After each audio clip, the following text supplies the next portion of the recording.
But I don't even know what this next one, like Prop 122. What's Prop 122? I have no idea. I wrote it down. I don't know what it is. It's Arizona Prop 122, but it's actually significant to the whole country. Okay. Okay, so I looked it up as usual. I looked up the text. I want to know what the law actually says. Because Is that surprising to you? No, you like No. watching, like reading legalese. I don't understand why you would. This one is actually really easy to understand, and also I can read you the entire text of the proposition. Okay. It's about a paragraph long, All right. and I'm going to do that as soon as I get the story Do, pulls do up. I need to like talk to Strons for a minute so that you can? No, you do not. No, here it is. Here it is. I got it. So what they're calling it is the State Sovereignty Amendment. Prop 122, the State Sovereignty Amendment, which, by the way, we already have a State Sovereignty Amendment to the U.S. Constitution. It's called Amendment 10. It says in short that, or paraphrasing, I should say, that all powers that are not delegated to the federal government are reserved to the states and to the people. Yeah, but we And can it is ignore about that short. What's that? We can ignore that. We've been ignoring course that we for can. 100 years. So, but you guys are aware probably Article 4 has a clause in it that says that the U.S. Constitution is the supreme law of the land. Okay? Pretty much everybody knows that. They've heard, oh yeah, the Constitution is the supreme law of the land. Now, that's been misinterpreted by a lot of people to say that the federal government has the final say in issues. That's not true. The Constitution has the final say in issues. We go to the Constitution and say, well, what does it say? So what Arizona is doing, and it's actually kind of a copycat amendment to several other states have passed something similar. If your state has not done it yet, you really need to get it going either in your legislature or on a ballot proposition or whatever. But it says, the Constitution of the United States is the supreme law of the land to which all government, state and federal, is subject to protect the people's freedom. And this is all the new language. Okay. So that was the old Section 3 of the Arizona Constitution, the new language. To protect the people's freedom and to preserve the checks and balances of the United States Constitution, this state may exercise its sovereign authority to restrict the actions of its personnel and the use of its financial resources to purposes that are consistent with the Constitution by doing any of the following. And then it says basically passing a ballot initiative or passing a bill in the legislature. Okay, so they're saying we control our people and we control our money. So if the federal government comes to us and says, well, we need you to spend your money, and this way you have to put more money into education because Common Core or whatever it is, they're saying, no, we're going to go ahead and do what we want to because we do what we want. And we have an amendment to our Constitution that says we do what we want. Okay? So I'm kind of making fun of it a little bit here. I think it's a great idea in theory. I think it has absolutely no teeth whatsoever. Doesn't sound like it. That's what I was going to say. Because in the end, we still have rule of contract. And every single time the federal government divvies out a dime, it has some kind of federal state contract. Oh, yeah. That's why we're stuck with Common Core the way it is. And that's why it's going to cost us a fortune to get rid of it, is because we signed a contract. They handed us a bunch of money. We spent the money, and now we're like, ooh, we don't like Common Core. Let's get rid of it, and we have to give that money back. Which, let's address that for a second, because here's what happens. People don't really understand, well, why is the federal government giving the state government more money anyway? If the state government needs to raise revenue, wouldn't they just raise it through taxation or something like that? But states are forced to compete with each other for business. Arizona steals business from California all the time because our taxes are so much lower, which is actually saying a lot right now because our taxes are not that low in Arizona right now. No, we're losing business to Texas. Yeah. So we're definitely not losing any money to New Mexico. I'll tell you that right now. Nobody's going there. They could have no taxes at all in New Mexico and be like, I don't care. But what happens is states have to compete with each other, so they have to keep their state taxes low. Federal government has nobody to compete with the exception of like Burger King is retreating to Canada and stuff like that. If you actually want to have your business operate in the United States, you're going to pay the federal taxes. So they really don't have much competition. The states all do.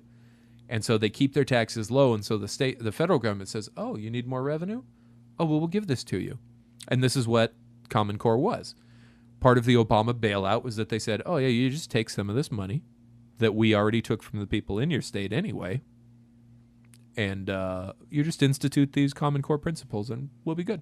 Before the principles were even written. By the way. And that's the catch-22 that the states find themselves in, is that they say, well, we have to get money from the federal government because we can't raise our own taxes. And they're right. They can't raise their own taxes to raise more revenue.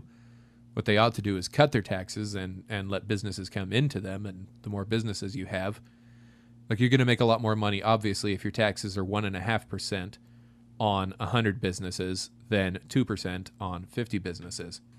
It makes sense to everybody? It is. I think it's cool. I think all it is just like fanfare. I think it's flag waving, and that's all it really is. America!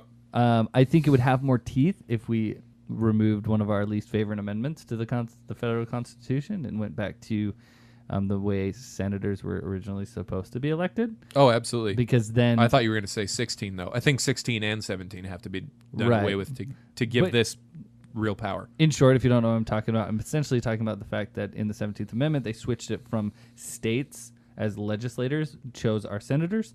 Now it's by popular vote, and which means that nowhere in the federal government is there an actual representation of the state. It's only two different houses representing the people, and we ignore the states' rights altogether. Which, look at the original Virginia plan for the Constitution.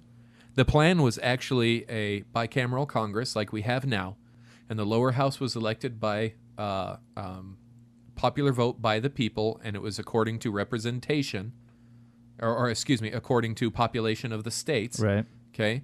And the upper house was a match. It was exactly the same. Two sets of what we would call the House of Representatives, but just House 1 and House 2. That was the Virginia plan, the way James Madison wrote it. And the smaller states were all going, nah, because we no won't way, have dude. a voice. We won't have a voice. Absolutely not. And so they said, okay, to represent the people, the House of Representatives. To represent the states, the Senate. Which, by adding the 17th Amendment, we essentially said, without people really thinking it through, okay, so what we're going to do here is we're going to have Texas, New York, and California run the entire country. You know what I mean? Jerks. And of course we have battleground states because the country's fairly divided right now. But think about how many states it takes to just push back on California legislation. You know what I mean? It takes the entire Midwest. There is a way to give this proposition teeth, though. And the way is to make your state legislatures and your governor the teeth. Because you actually have to have a governor that's willing to say, no. No, we're not taking that money. No, we're not going to have Common Court. Well, we already gave you that money. Well, we'll pay it back maybe slowly over time. We don't have it right now, but we're absolutely not going to have that. And by the way, you don't have the constitutional authority to enact Common Core on us anyway. So, no. Right, because... But is that ever going to happen? Is it ever going to happen? I predict it will happen. I think there are governors like that around today. Jan Brewer of Arizona, not one of them. Not at all. And I could see Bobby Jindal doing something like that. But like I said, Brewer wasn't one of them. And she's kind of a pansy when it comes to that area. She knows how to leave a legacy, and that is to pass a new pro-gun bill about every 6 months. And she knows that she can keep Arizonans happy if she passes a pro-gun bill and an anti-illegal immigration bill about every 6 months. And that is what she's done. And she has mixed all of her just straight-up crap in with that. So people go, oh, I think she's a pretty good governor. But guess what? No, she's not a good governor. If you put issues in a tray, in a scale, put issues in a scale, and you just put guns on one side, well, she's pretty good on guns. And you put... immigration, if you think she's been good on immigration. I don't actually think she's even been good on that, but she's been good at making people think she has been. So we'll put immigration on the good side. And we'll put the economy on the bad side because she sucks at it. And we'll put education on the bad side because she's absolutely horrible with that. And we'll put the fact that she supported Obamacare on the bad side. Well, the scales are starting to tip toward bad governor, aren't they? Right. I'm sorry, I'm just absolutely ranting now because Jen Brewer just pisses me off straight up. But look, that's the way it is. If you want to give a bill like this teeth, you have to have legislators that are willing to stand up for their rights as a state. Every time we've tried to pass something that the administration didn't like, Eric Holder would come filed after a lawsuit. Yeah, I understand that. We also need a governor, and this is the part that probably never will happen. We also need a governor that just says, I don't recognize your authority to overturn this bill. Sorry, Supreme Court. Show me in the Constitution where it says you can do this. You can overturn this bill. Yeah, because it's not there. It says that they have authority in all matters or all cases constitutional, but it does not say that they can overturn a bill anywhere in Section 3. And listeners, if I'm wrong, I would love to hear it. Okay, so email us, or you can come on Jeremy Plus One and tell me how wrong I am. That'd be great.